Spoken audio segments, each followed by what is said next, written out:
A letter to my addiction. It's funny how one day you just waltzed into my life, unannounced.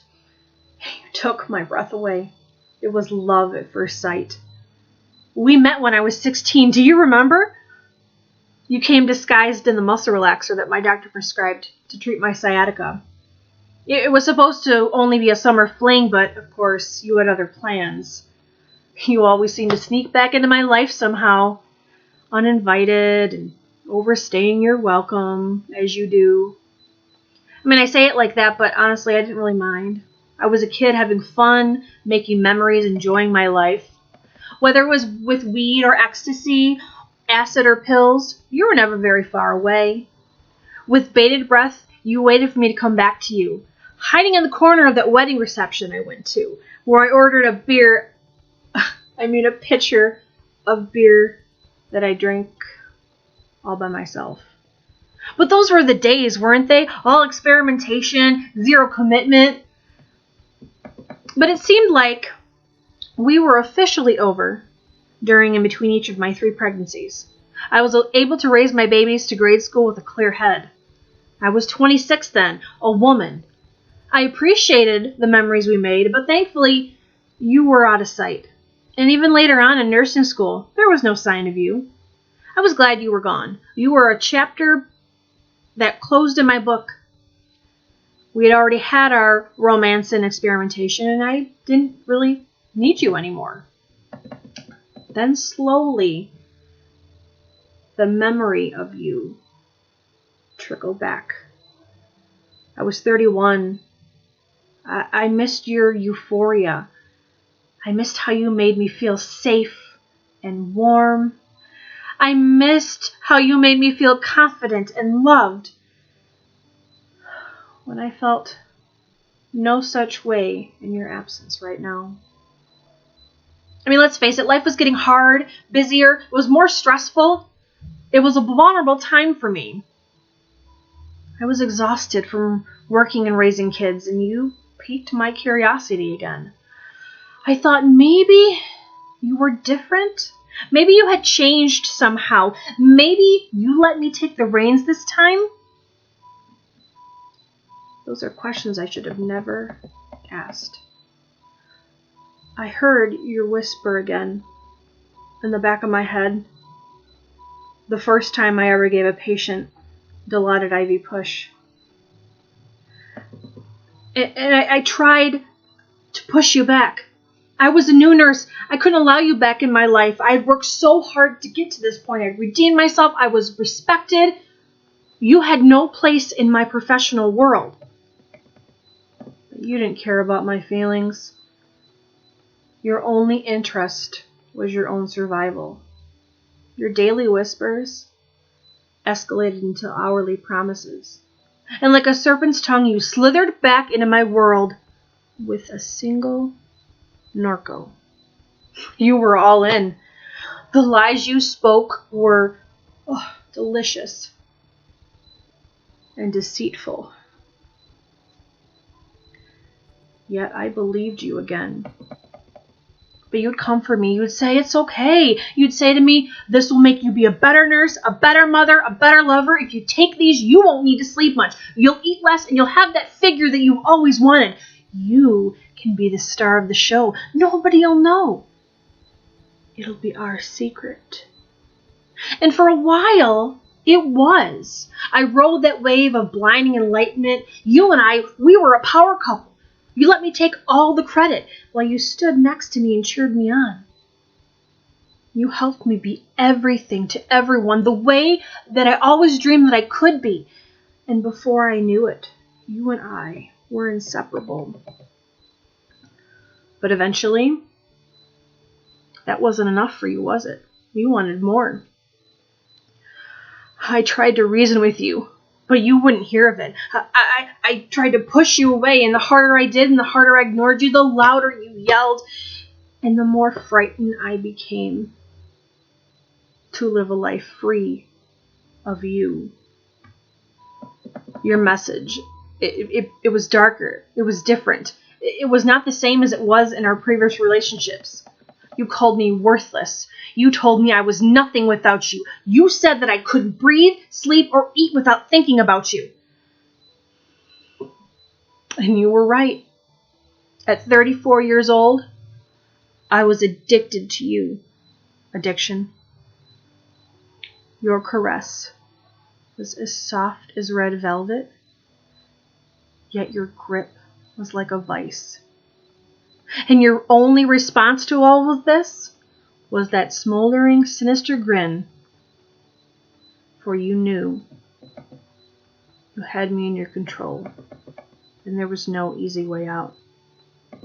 You said if I told anyone, it would destroy me. You said my hands were weak and my legs would shake and my stomach would cramp without you. If I gained back the weight, you swore I would be grotesque and unlovable. And I continued to believe you, so I kept quiet. And I hid your track marks and bruises under long sleeves, and I told no one of your demands. I told no one of your ransom. It was our secret, and it was slowly killing me. And where were you the day they found out? They took me into a room and questioned me for 3 hours. You were supposed to be my alibi. We were in this together. You promised. No one was there to tell me it was going to be okay this time. And I tried to explain you. I tried to tell them of the voices. I told them your lies. They didn't believe in your existence. They told me what I did was my choice and that real nurses didn't get caught up in this type of lifestyle and real nurses could have handled it. But they don't know of your tantalizing whispers. They know nothing of your promises or your threats. You covered your tracks, and you left me red-handed. I was stripped of my dignity. I was stripped of my self-worth. I was naked in the rain without a raincoat. I had become a disgrace. I dishonored my family. And yet, here I was crying for you, begging for you to make it right. Letting you go was the hardest thing I'd ever had to do. I was in bed for days, miserable. My legs were so restless that they tore through bed sheets. As I cried through the pain of withdrawal, with cold sweats and labile body functions, I cursed your name and I cried for you, hate you, and I love you.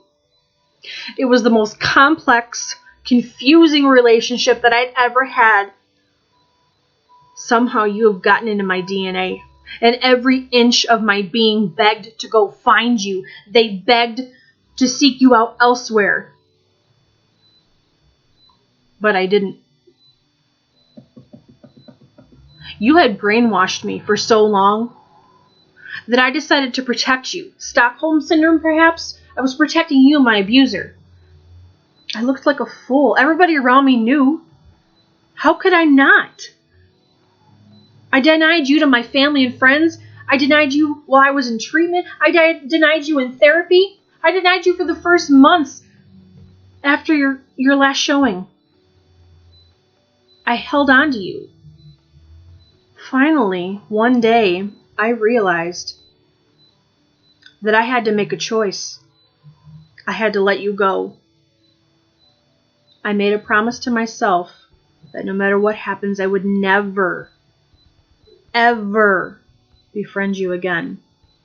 No matter the situation. No matter how depressed I felt, no matter how tired I was, I wouldn't pick up again. It took years to unravel you from my life. You were threaded through my self-esteem, and I thought you were the only way to get happiness. True happiness.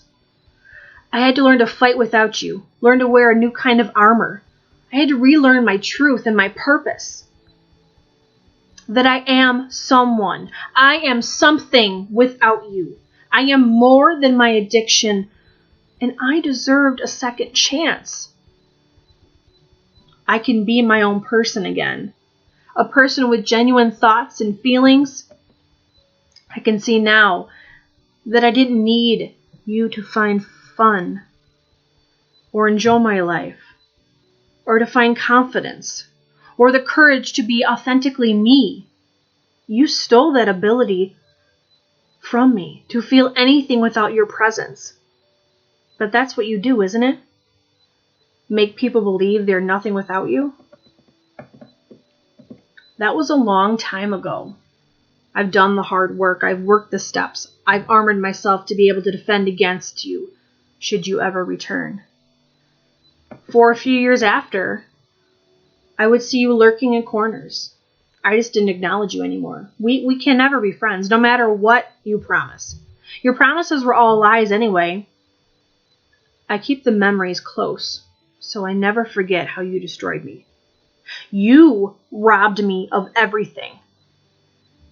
And it's taken me years to get back to something resembling a decent human being with the courage to move forward in life. I have finally forgiven myself. Don't get any ideas though. I'm 41. I'm in my prime. I am strong and fearless without you. I know you're involved with other people. I've seen it countless times. In my hometown, in my workplace, in my friends and in my family. You haven't changed at all. I make a living now, teaching others how to recognize you. And for those who've already tasted your sweet nothingness, I teach them how to get away from you and how to rebuild their life without you. The student has become the teacher. People are starting to recognize you earlier and earlier. The game is dangerous, and we're getting the message out there. We know your moves, and we're guarding against them. Your absence has given me a voice. Your absence has taught me strength. Your absence has given me back my life. And your presence, it's no longer welcome.